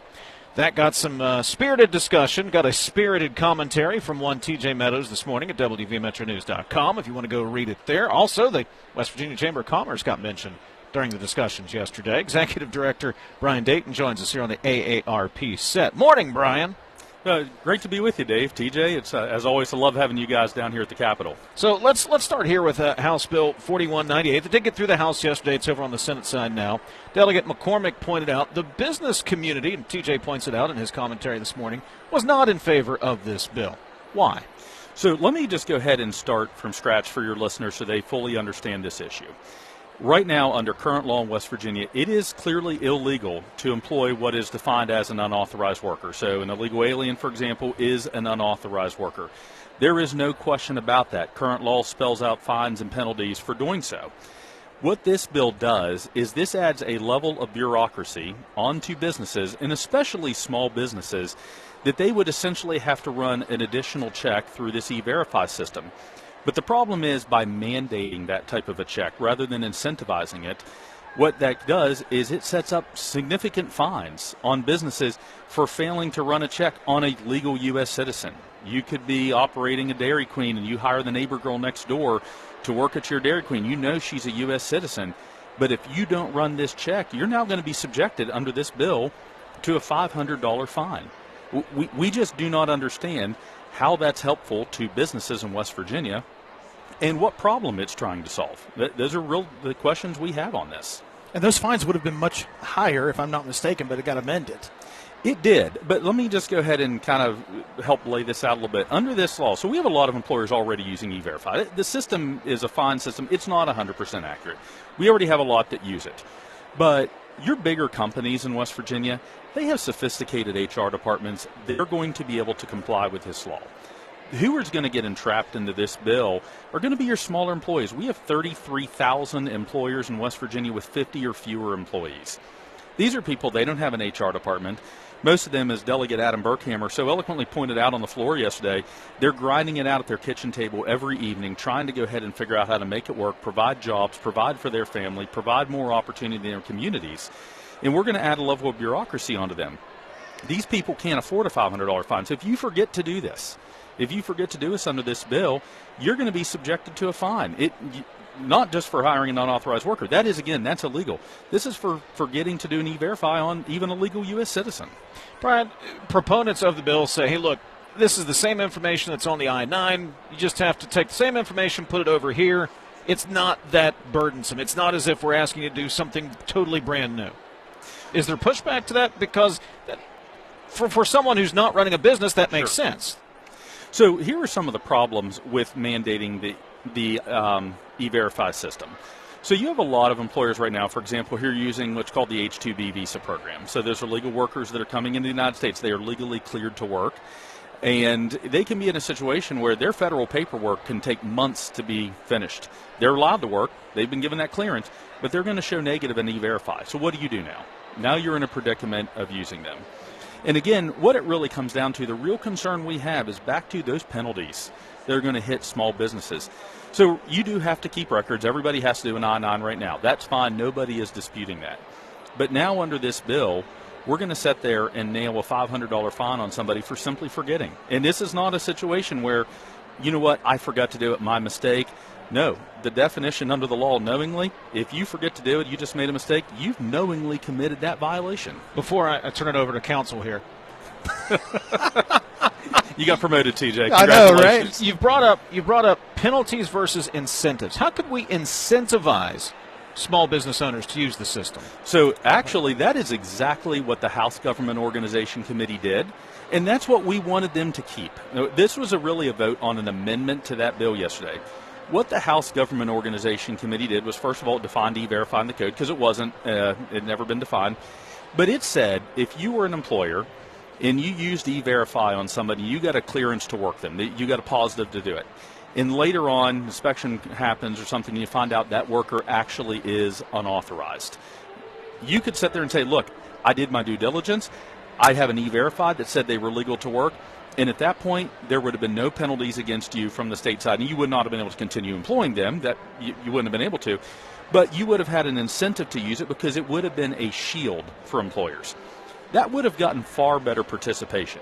What we've seen in the states that have mandated it, we're still not seeing states over 50% usage. So you have states that have mandated E-Verify usage by all of their employers. And you still have less than 50% of the employees that are utilizing the system. It tells us the mandates aren't working. They're not able to enforce it. It's too cumbersome to enforce. So we had said, look, what the House Government Organization Committee did in the original ComSub incentivized its use. That would have gotten better participation out of this, but it wouldn't have created a situation where if you failed to do that E-Verify check, or if you didn't do it because you hired your son that you know is a legal U.S. citizen, okay, you wouldn't have had to run that check on him. And just to be clear, the bill that passed out yesterday, the final engrossed version, is nothing like the ComSub. Nothing like the ComSub. It adds in those penalties. And again, this is, I just want to remind everyone, your bigger employers, they're going to be able to comply. They've got sophisticated HR departments. They know how to manage this thing. It's the small employers. It's your mom and pops on Main Street that are going to get hurt. I mean, look, we know these businesses. I live in Hurricane, and so I watch Main Street. Businesses struggle. They come in, they last a few years, and a lot of times they can't make it. You start nailing these people with a $500 fine for each offense. So if they have 3 employees that they didn't do a check on, that's $1,500 right there. That can take one of these businesses out. Let's get to the debate. Very spirited. Sometimes it goes beyond debate. I think that happened yesterday. In remarks to Delegate David McCormick, House Majority Leader Pat McGeehan said this: perhaps they being associations, you were called out, the West Virginia Chamber of Commerce, oppose it because a lot of the associations you just named McCormick was talking about those who are against the bill, love to make money at the expense of our people through illegal labor. Are your members using illegal labor? No, they are not. And let me go ahead and just say he didn't provide one scintilla of evidence that that's going on. That was a deeply offensive statement to our members. Because let me tell you right now, TJ, over 95% of chamber members in West Virginia are small businesses. And that implication is that they're going ahead and violating current state law. They're not violating that. It's state and federal law. They're not violating that law. We're not seeing those things happen. They have legitimate concerns about this bill, and they have raised those concerns. And frankly, ever since his remarks yesterday, our phones were ringing off the hook yesterday. People were absolutely shocked. He owes them an apology. He owes the businesses of West Virginia an apology. These are people that are every day going out. They are working hard to provide a better living for West Virginians. They are providing jobs in our communities. They are paying taxes to our schools, to our police departments, our fire departments to keep us safe. Those are the people that he went ahead and insulted yesterday. That's what I want to be very clear on. Well, one of the delegates brought up, and forgive me for not remembering which one it was. It might have been Larry Rowe. This bill targets the good employers, the people who are following. Because if you are indeed going to hire illegal immigrants to work, you're not following the law already. Why you're going to run them through E-Verify? Now, this targets the people who are trying to do the things the way they're supposed to be done, not the ones that you are trying to actually reach and who are a problem. I think that's 100% accurate. So let me just ask you a quick question. If you're the state, how are you going to find somebody's employing an unauthorized worker? Probably through an inspection. How are you going to find if somebody didn't comply to this E-Verify requirement? Same thing, through an inspection. So you're now going to go ahead and find if they're employing an unauthorized worker, they are violating current law, and they should be dealt with. I want to make that very clear. There are penalties for doing that, and we support those penalties, and that should be applied. But now you're going to go ahead and add in that person who just didn't do this check. They're employing somebody who is legally authorized to work here. Could be a legal visa worker, could be a United States citizen. And they didn't do that check, and now they're going to be penalized with fines. What I don't understand, and this my characterization, my opinion, it seems to me those that support this bill, those that wrote it, have never made a payroll. So they don't understand the challenges that are involved in it. But if you are upset with immigration, and you're upset that we didn't police the border enough or we're not getting more illegals out of the country, why would you ding West Virginia business and hurt West Virginia business as a way to promote that agenda? Well, I mean, that just doesn't reconcile. As the speaker said earlier on this program, that is a federal role. And I mean, I think the federal government has fallen on that job as in the past several years. So, but again, you're making a great point there.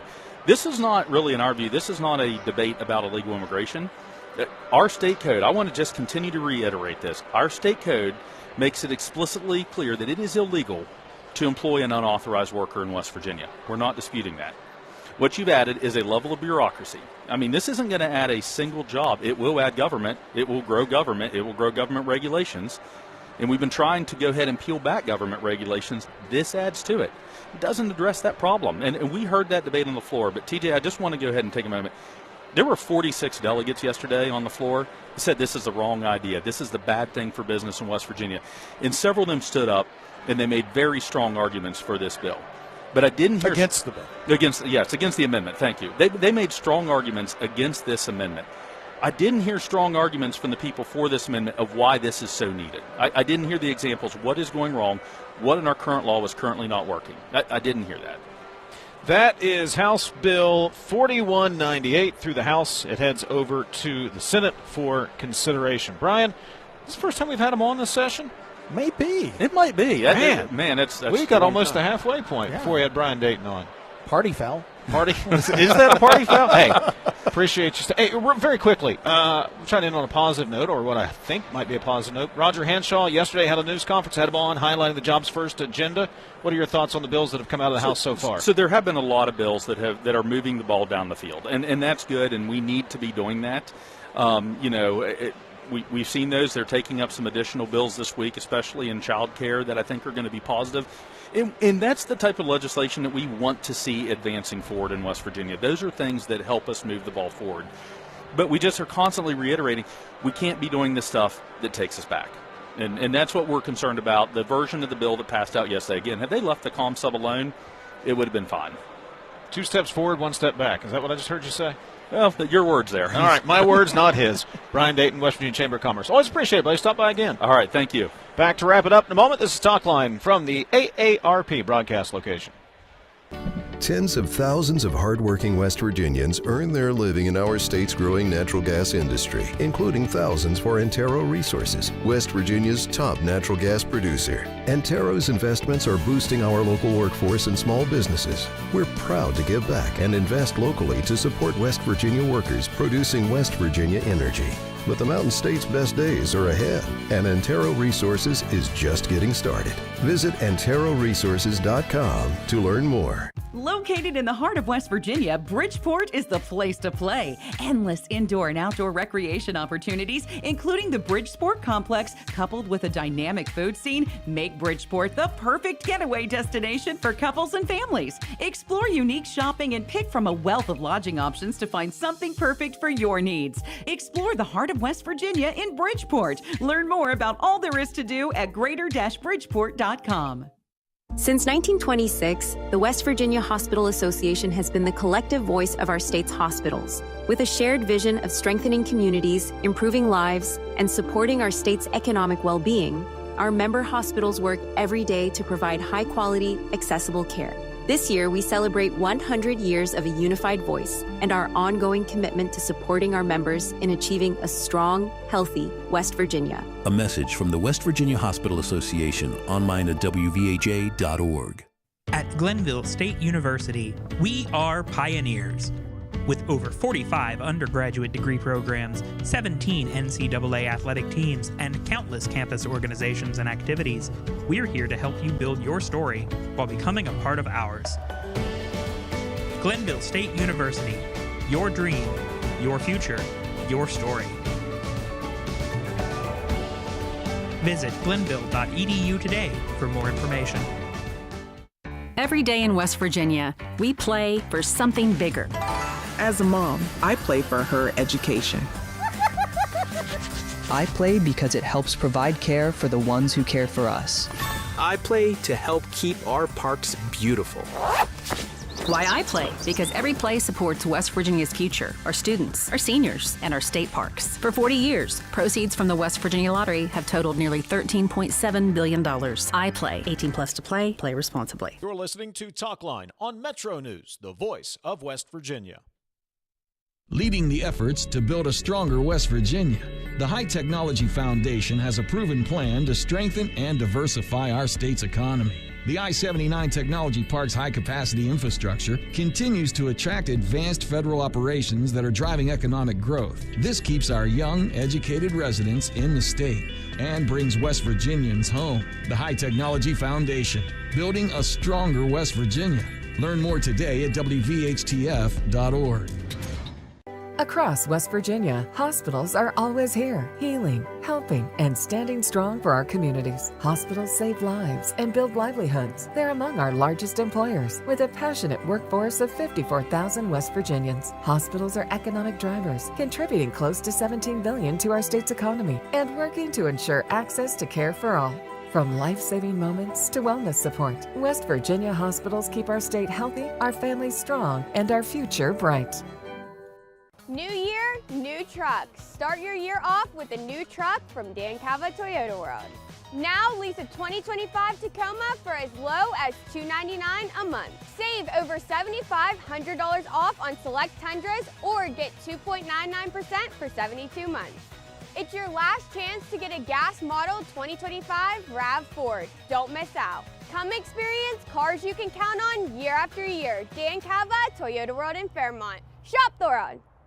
Poca Valley has proudly served the citizens of Roane, Kanawha, Putnam, and surrounding counties for over a century. As your trusted community bank, we're committed to building relationships and meeting your financial needs. And with the Poca Valley Visa card, you can enjoy competitive interest rates, no annual fees, and a rewarding points program, all from a bank you know and trust. Visit your local Poca Valley office to apply or call us. Poca Valley, where relationships matter. Member FDIC.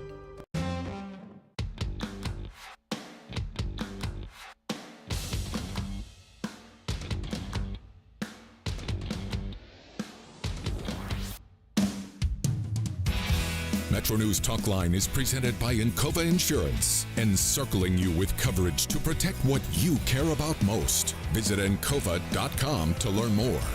Jackpots are growing in West Virginia. Jackpots are on the rise every week. Powerball hits Mondays, Wednesdays, and Saturdays. Mega Millions lights up Tuesdays and Fridays. That's 5 chances a week to get in on life-changing jackpots. Play in-store and online. 18 plus to play. Please play responsibly. Powerball jackpot is $126 million. Mega Millions jackpot is $385 million. So go ahead, play today. If you'd like to read TJ's commentary on E-Verify, it's available over at the website, wvmetronews.com, this morning. Go back to what Brian Dayton said. And I'll go back to what an old county commissioner told me one time, and no offense, he knows who he is. He's not that old.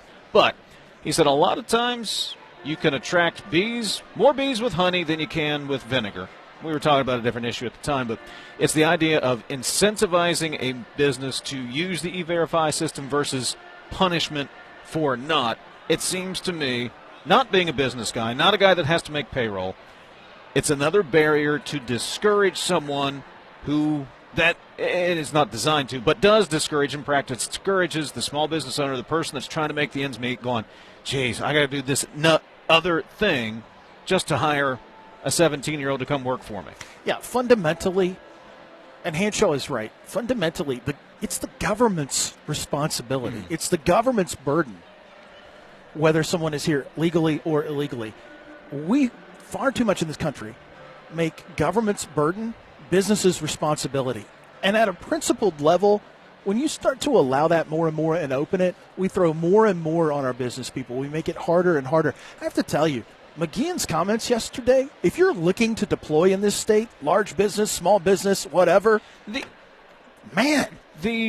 implication there that there are legitimate businesses widespread across the state who are employing who are opposed to this because they are employing illegal aliens and then profiting from it.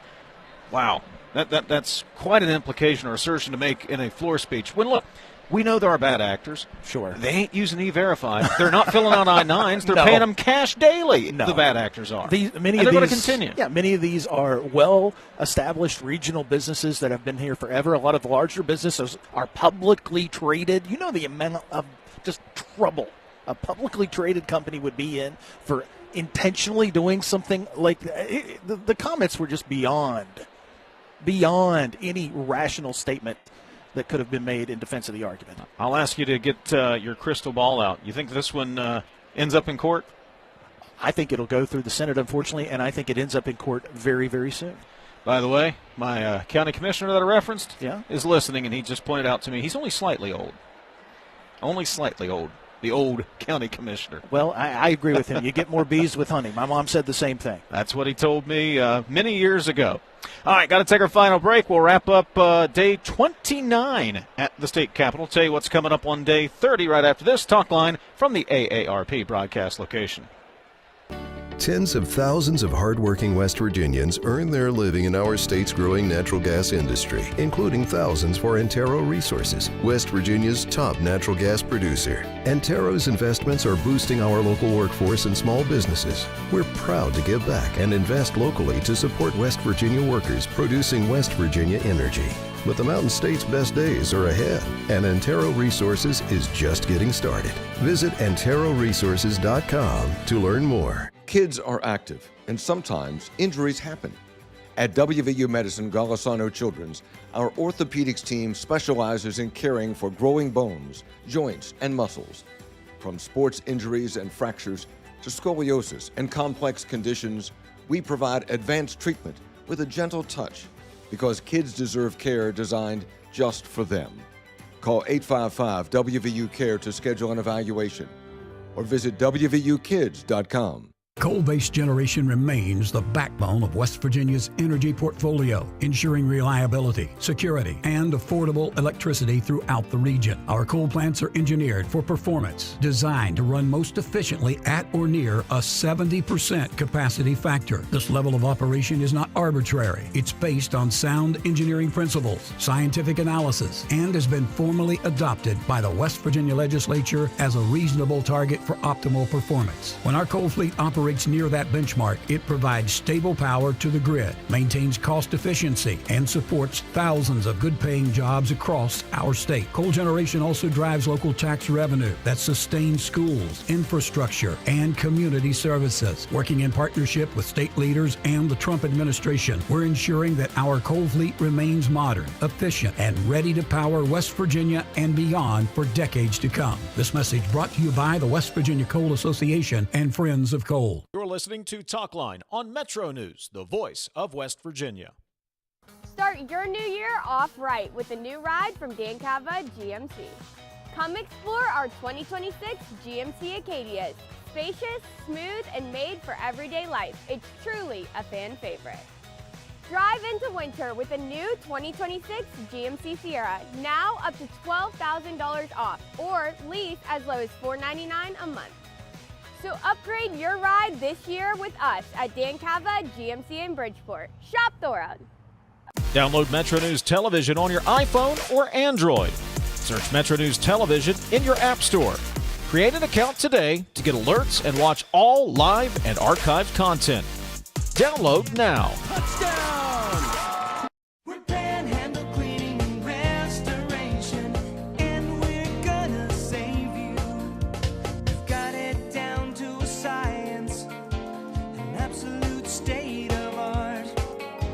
We do it all, restoration, cleaning, and reconstruction. When disaster strikes, just pick up the phone. We're Panhandle Cleaning and Restoration, and we're gonna save you. It's high school basketball season, and Metro News Television has you covered.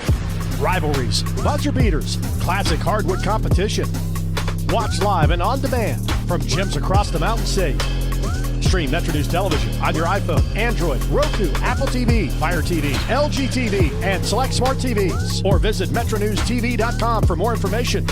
High school basketball lives here on Metro News Television.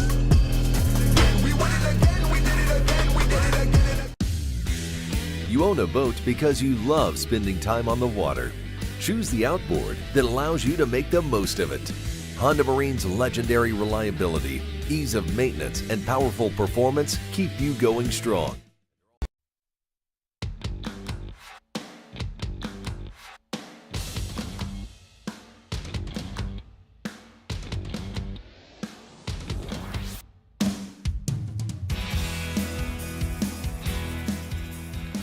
Wrapping up a Wednesday edition of Metro News Talkline under the Golden Dome here in Charleston. We'll be back for tomorrow's show. Tomorrow's Hospital Day at the State Capitol. Jim Kaufman is going to join us on the show tomorrow. Do we have anything else? Jim Kaufman might be it. I thought we had somebody else, TJ. David McCormick. That's who. Oh, sorry. I didn't turn you up. Oh, you're good. You're good. David McCormick, Montague County delegate. He's got a bill that got introduced today that would deal with vape shops and the illegal vape shops around the state of West Virginia. Very passionate about that. He also was very passionate in that E-Verified debate, so maybe we'll get into that a little bit with him as well. But, no, I'm excited to hear about Hospital Day. Kind of surprised, knock on whatever. Nobody's talking con. I was kind of surprised that hasn't come up yet. I was a little surprised, but maybe not. I don't know. They shot it down last year. Yeah, they did. I still thought it might creep up, though. I did see a bill for a very specific sector eliminating con. But that's a different discussion, and we're out of time. Talk to you tomorrow. This is Talkline on Metro News, the voice of West Virginia.